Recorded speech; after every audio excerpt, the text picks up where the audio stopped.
Fils et du Saint-Esprit. Amen. Le Seigneur soit avec vous. Et avec votre esprit. Dieu le Père Tout-Puissant nous concède une nouvelle semaine, une nouvelle opportunité. Mettons entre ses mains nos douleurs, nos peines, nos misères, nos travaux. Mettons entre ses mains nos souffrances, mais aussi demandons-lui pardon pour nos péchés, pour toutes les fois que nous n'avons pas pu agir selon sa volonté.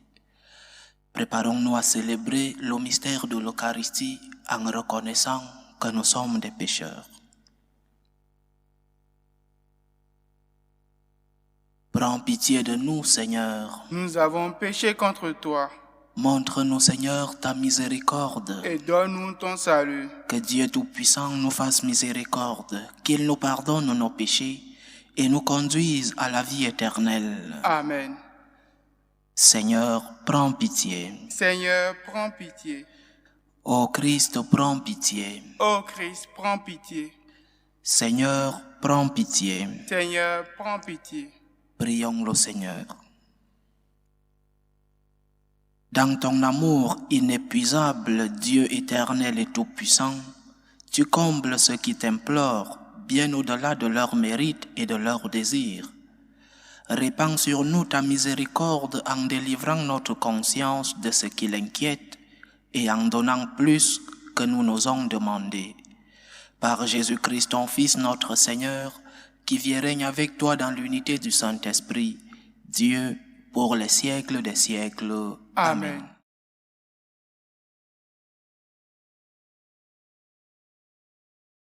Lecture du livre du prophète Jonas. La parole du Seigneur fut adressée à Jonas, fils d'Amittai. Lève-toi, va à Ninive, la grande ville païenne, et proclame que sa méchanceté est montée jusqu'à moi. Jonas se leva, mais pour s'enfuir à Tarsis, loin de la face du Seigneur. Descendu à Jaffa, il trouva un navire en partance pour Tarsis. Il paya son passage et s'embarqua pour s'y rendre, loin de la face du Seigneur.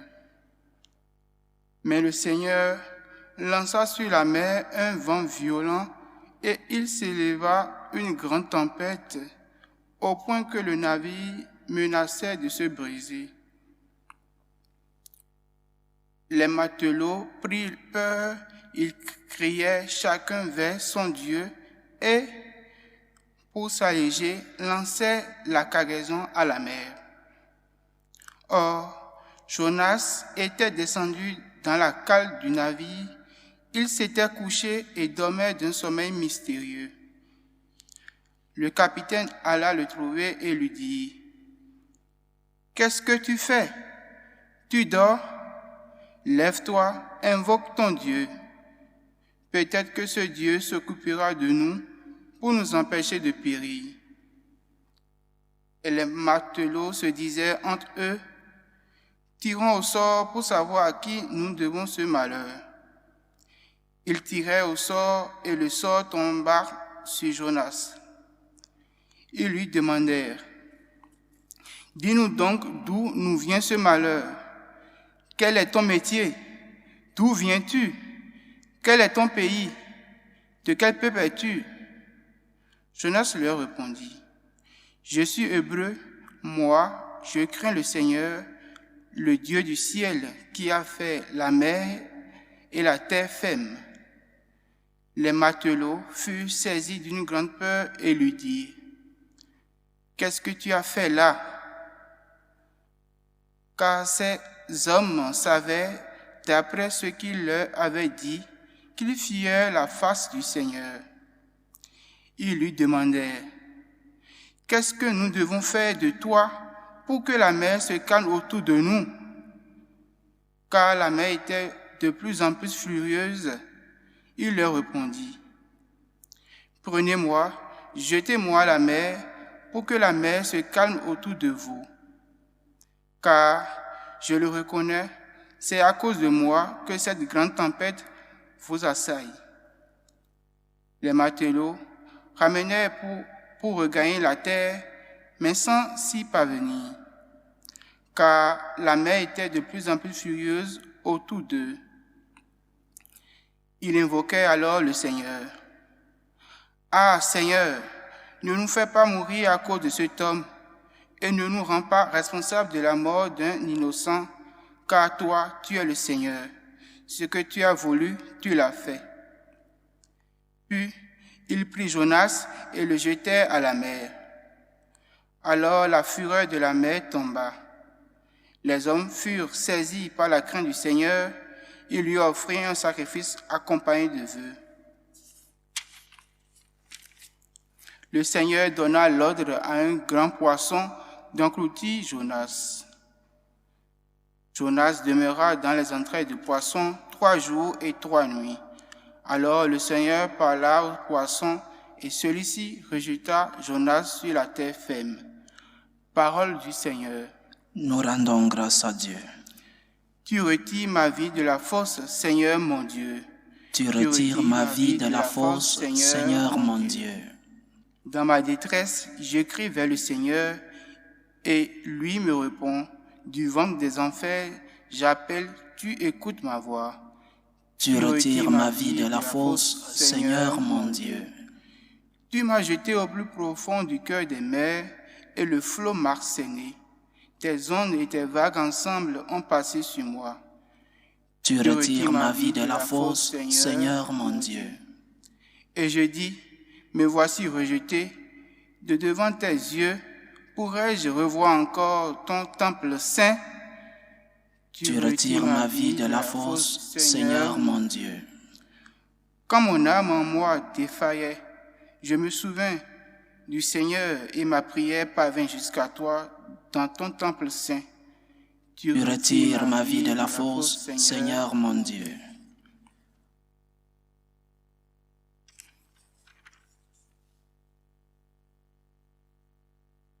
Alléluia, alléluia, alléluia.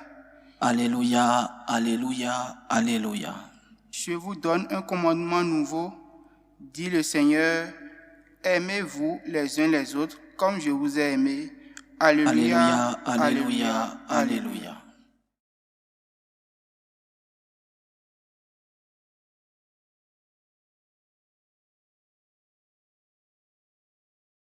Le Seigneur soit avec vous. Et avec votre esprit. Évangile de Jésus-Christ selon saint Luc.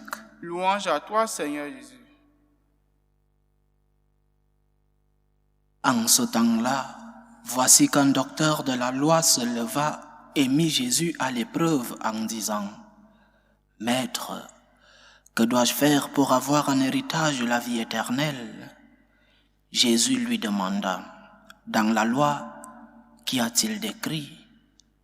Et comment lis-tu ? » L'autre répondit : « Tu aimeras le Seigneur ton Dieu de tout ton cœur, de toute ton âme, de toute ta force et de toute ton intelligence, et ton prochain comme toi-même. » Jésus lui dit : « Tu as répondu correctement, fais ainsi et tu vivras. » Mais lui voulant se justifier, dit à Jésus : « Et qui est mon prochain ? » Jésus reprit la parole.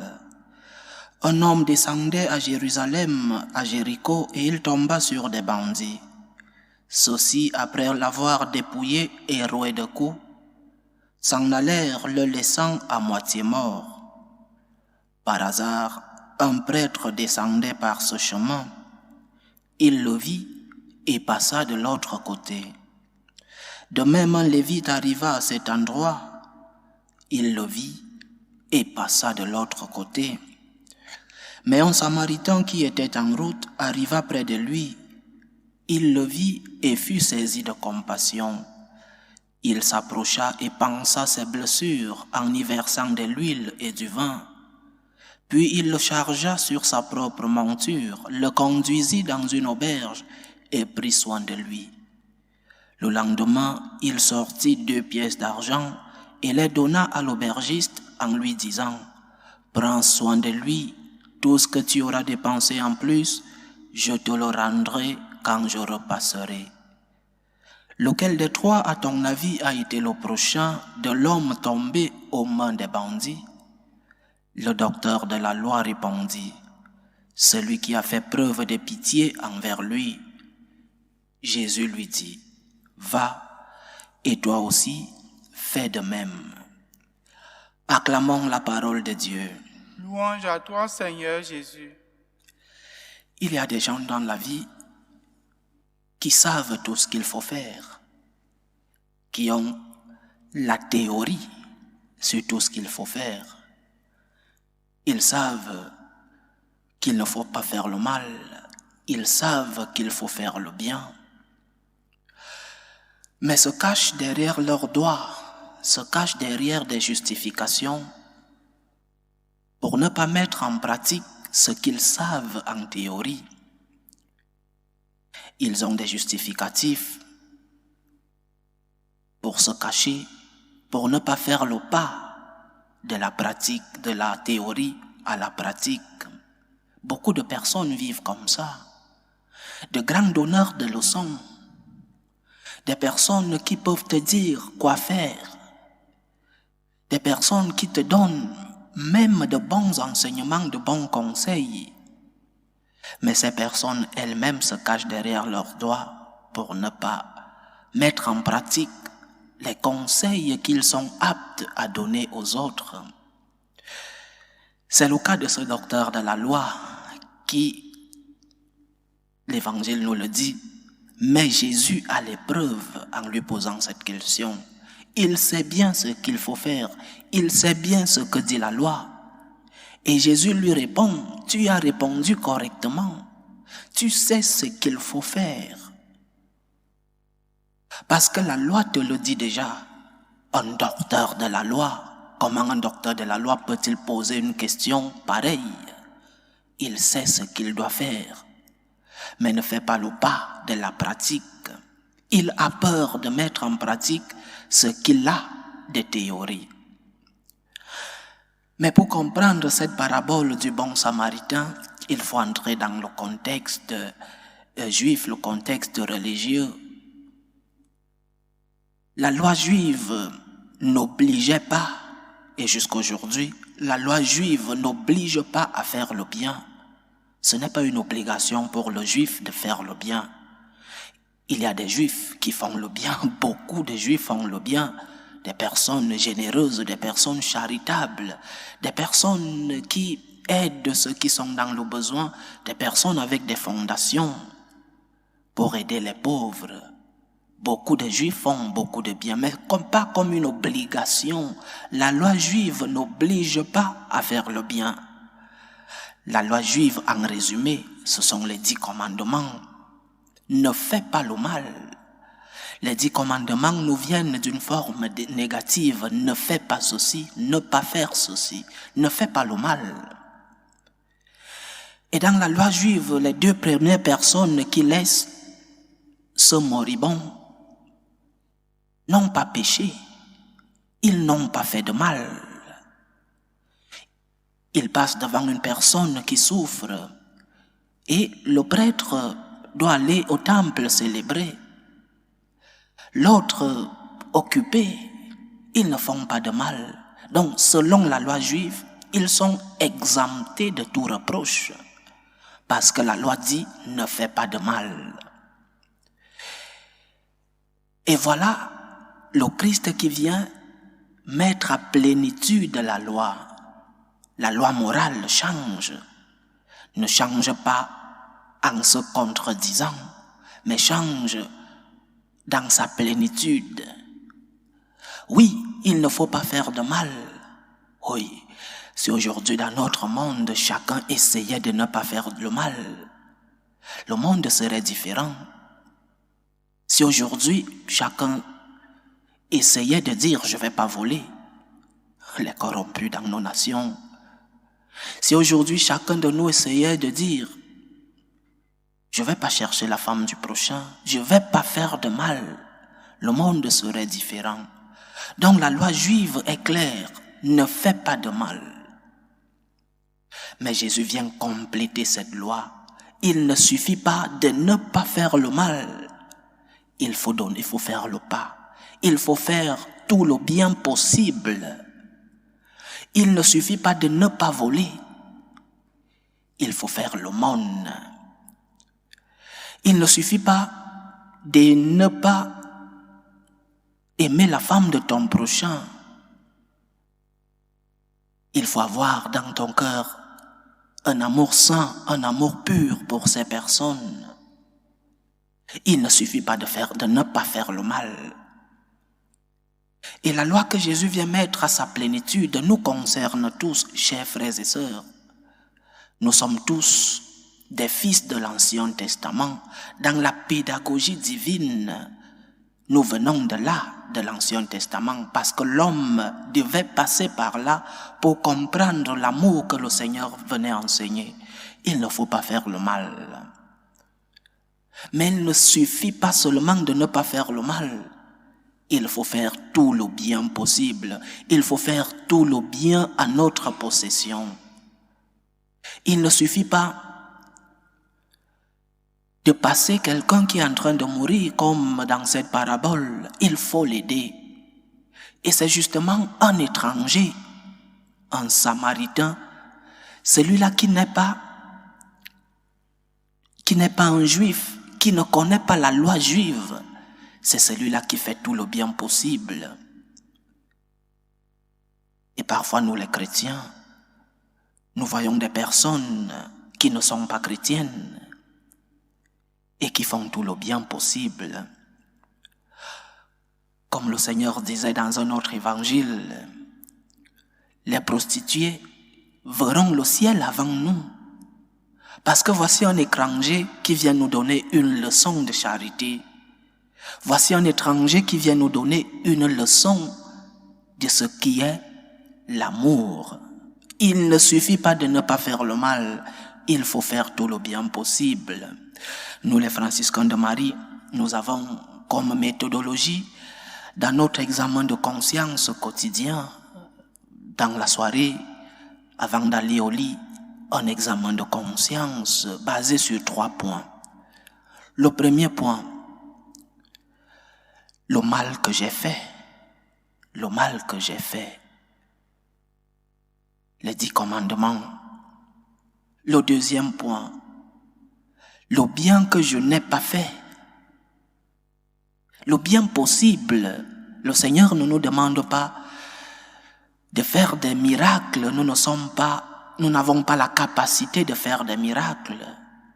Le bien possible. Il faut faire tout le bien possible. Je ne peux pas faire cesser la guerre entre Israël et Palestine. Je n'ai pas le pouvoir de dire à cette secte musulmane, Hermès, d'arrêter de bombarder Israël. Je n'ai pas ce pouvoir-là. Mais je peux prier pour la paix en Israël, pour la paix entre ces deux peuples. Et je dois prier pour la paix entre ces deux peuples. Je n'ai pas la capacité de faire tout le bien, même si j'aimerais le faire.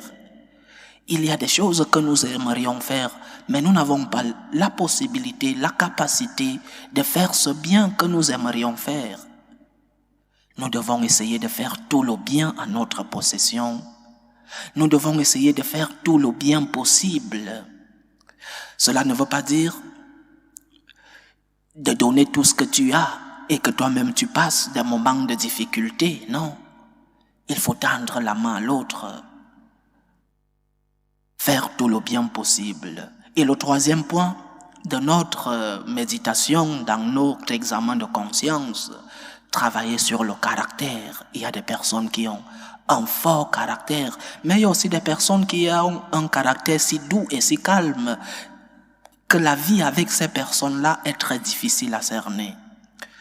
Donc, ne pas faire du mal, oui, Ancien Testament.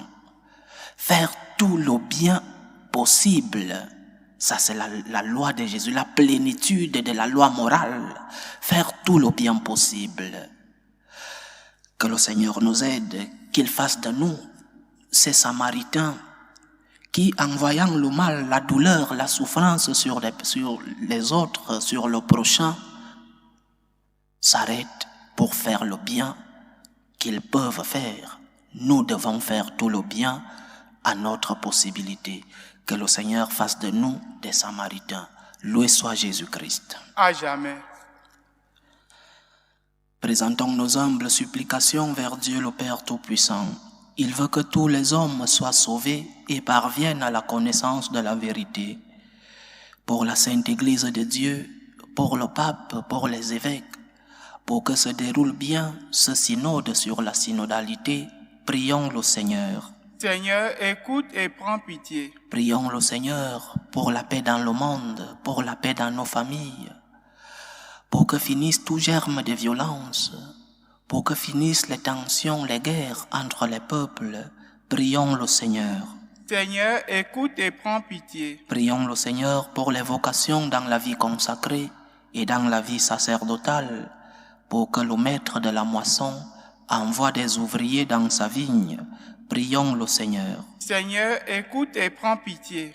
Prions le Seigneur pour toutes ces personnes qui vivent des moments de détresse, surtout pour les malades de nos familles, et pour toutes ces personnes qui prennent soin de ces malades, pour ces parents qui voient leurs enfants atteints de maladies difficiles, pour que le Seigneur lui-même soit leur réconfort.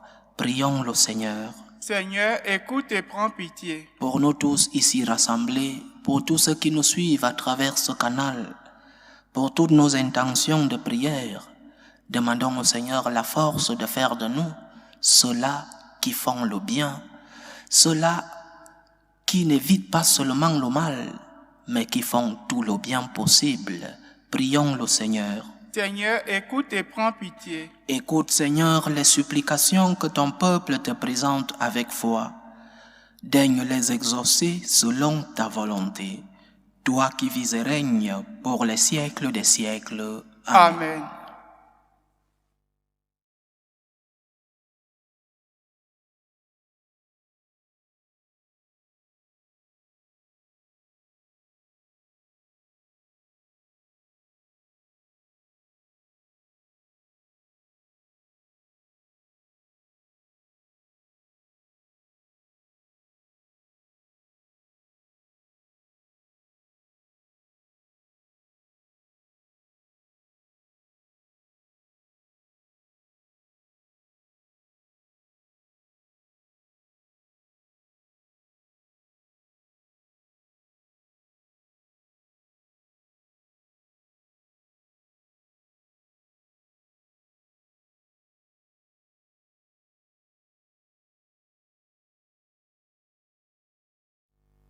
Tu es béni, Seigneur, Dieu de l'univers. Nous avons reçu de ta bonté le pain que nous te présentons, fruit de la terre et du travail des hommes. Il deviendra pour nous le pain de la vie. Béni soit Dieu maintenant et toujours. Tu es béni, Seigneur, Dieu de l'univers. Nous avons reçu de ta bonté le vin que nous te présentons, fruit de la vigne et du travail des hommes. Il deviendra pour nous le vin du royaume éternel. Béni soit Dieu maintenant et toujours.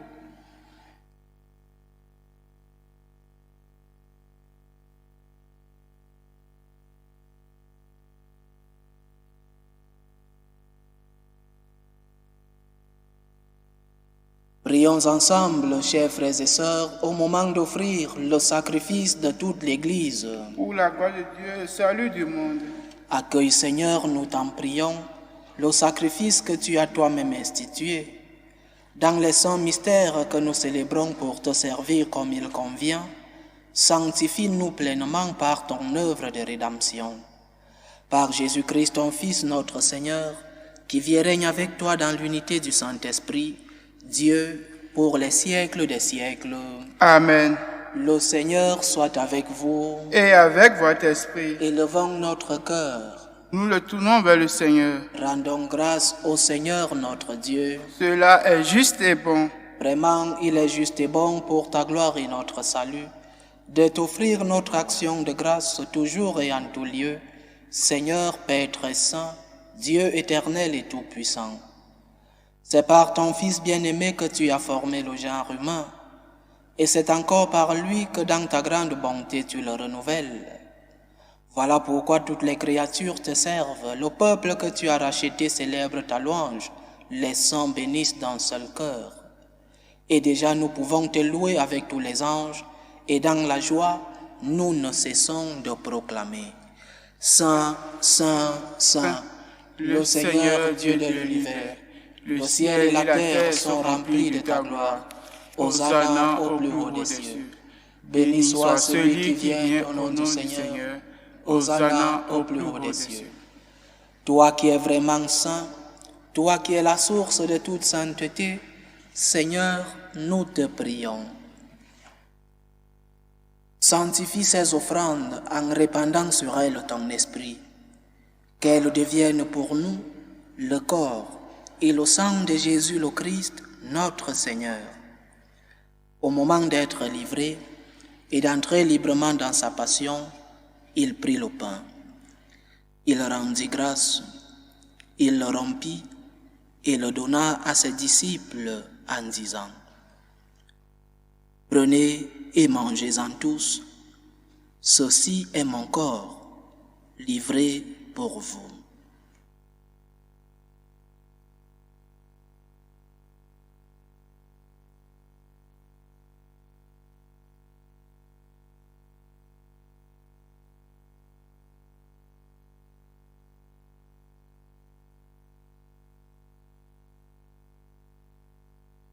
De même, après le repas, il prit la coupe. De nouveau, il rendit grâce et la donna à ses disciples en disant: Prenez et buvez-en tous, car ceci est la coupe de mon sang, le sang de l'alliance nouvelle et éternelle, qui sera versé pour vous et pour la multitude en rémission des péchés. Vous ferez cela en mémoire de moi.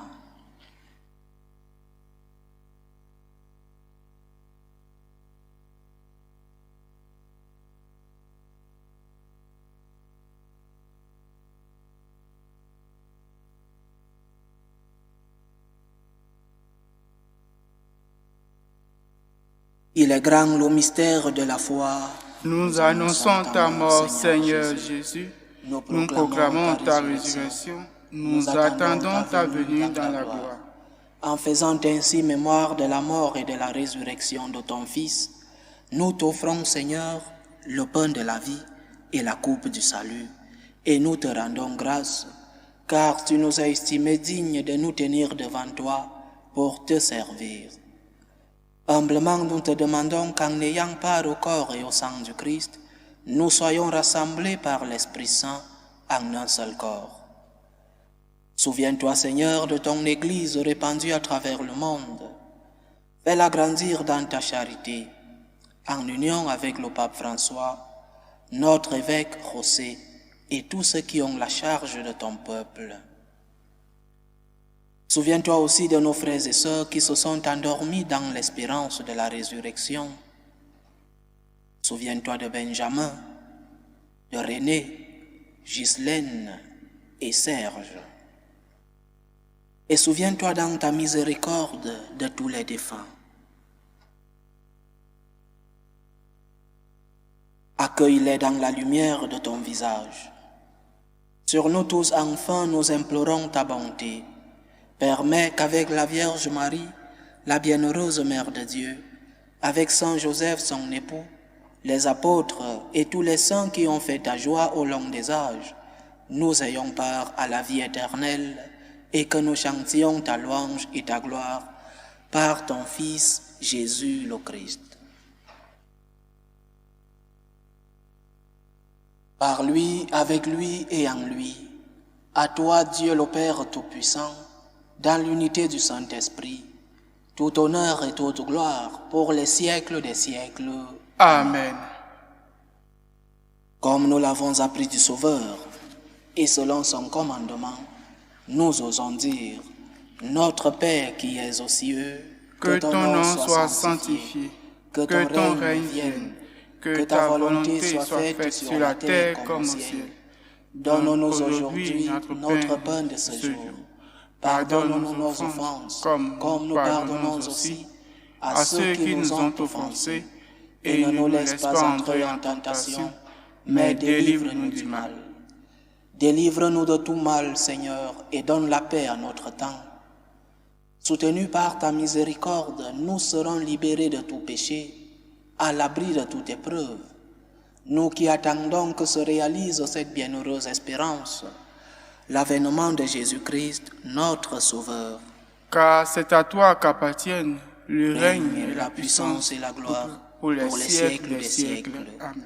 Seigneur Jésus-Christ, tu as dit à tes apôtres, je vous laisse la paix, je vous donne ma paix. Ne regarde pas nos péchés, mais la foi de ton Église. Pour que ta volonté s'accomplisse, donne-lui toujours cette paix et conduis-la vers l'unité parfaite. Toi qui vis et règnes pour les siècles des siècles. Amen. Que la paix du Seigneur soit toujours avec vous. Et avec votre esprit. Dans la charité du Christ, donnez-vous la paix.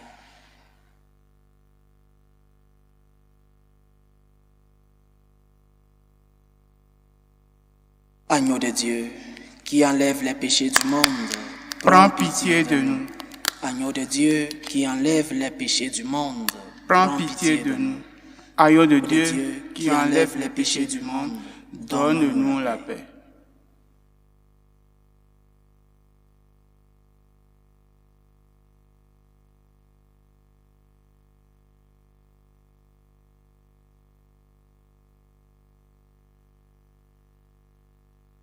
Voici l'agneau de Dieu. Voici celui qui enlève les péchés du monde. Heureux les invités au repas des noces de l'agneau. Seigneur, je ne suis pas digne de te recevoir, mais dis seulement une parole et je serai guéri. Que le corps et le sang du Christ nous gardent pour la vie éternelle. Amen.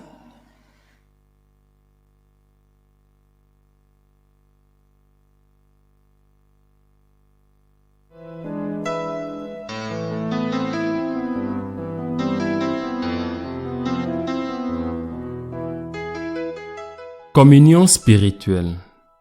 Mon Jésus, je crois en votre présence dans le très saint sacrement. Je vous aime plus que toute chose, et je désire que vous veniez dans mon âme. Je ne puis maintenant vous recevoir sacramentellement dans mon cœur. Venez-y au moins spirituellement.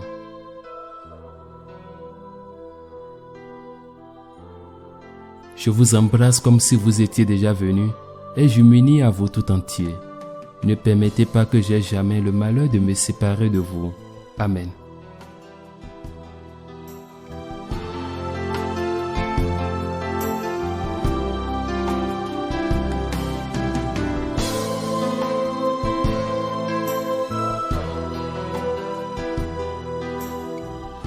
Achevons notre prière. Accorde-nous, Seigneur notre Dieu, de trouver dans cette communion notre force et notre joie, afin que nous puissions devenir ce que nous avons reçu, le corps du Christ, lui qui vit et règne avec toi dans l'unité du Saint-Esprit, Dieu, pour les siècles des siècles. Amen. Le Seigneur soit avec vous. Et avec votre esprit. Que Dieu Tout-Puissant vous bénisse, le Père, le Fils et le Saint-Esprit. Amen. Allez dans la paix du Christ. Nous rendons grâce à Dieu. Salut, ô Reine, Mère de miséricorde, notre vie, notre douceur, notre espérance au salut. Nous crions vers toi, enfant d'Ève exilés. Vers toi nous soupirons, gémissant et pleurant, dans cette vallée de larmes.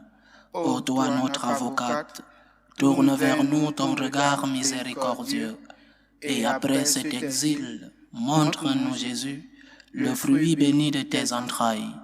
Ô clémente, ô miséricordieuse, ô douce Vierge Marie. Amen. Priez pour nous, Sainte Mère de Dieu, afin que nous soyons rendus dignes des promesses de Jésus-Christ.